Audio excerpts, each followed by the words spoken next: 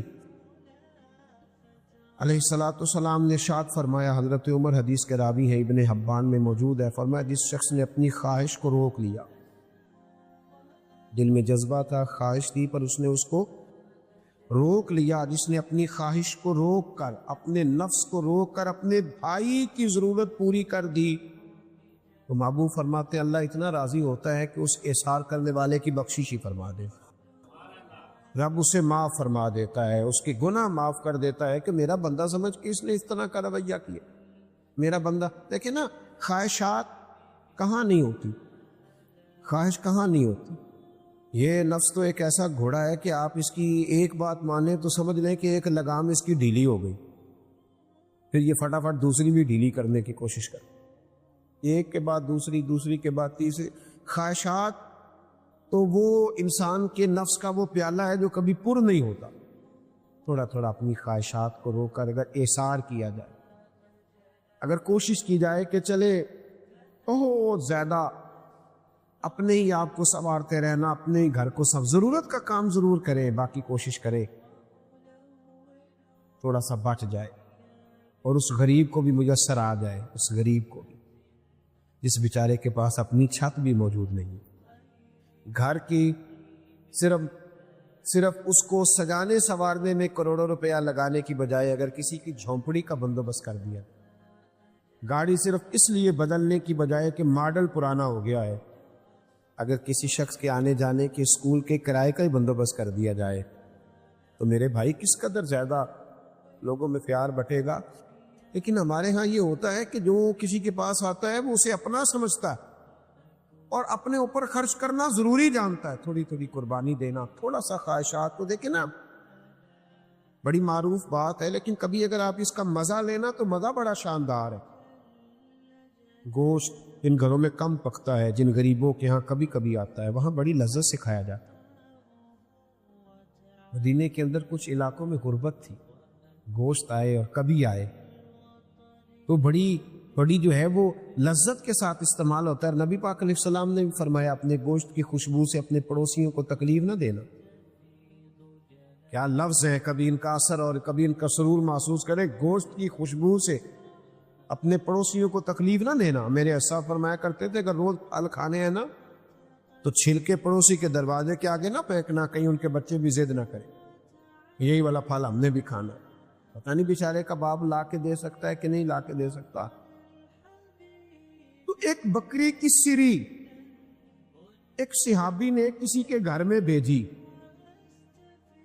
اب یہ کبھی کبھی گوشت آیا ہے ہاتھ میں تو وہ پکتا ہے، اس کی ایک لذت ہے، اس کا ایک سرور ہے، وہ کھانا تھوڑا زیادہ کھایا جاتا ہے۔ اس کے گھر میں جب سری آئی ہے اس دل میں خیال آیا یار میں تو غریب ہوں ہی، یہ جو میرے ساتھ میں پڑوسی رہتا ہے نا مجھے اس کے حال کا پتہ ہے۔ آج ہمیں پڑوسی کی بیوی اور اس کے بچوں کی حرکتوں کا پتہ ہوتا ہے پر ان کی غربتوں کا پتہ نہیں ہوتا۔ یہ پتہ ہو کہ آنا جانا کس کا ہے لیکن وہاں بیمار کتنے، کمزور کتنے، پریشان کتنے، یہ نہیں پتہ ہوتا۔ مجھے خبر تو ہے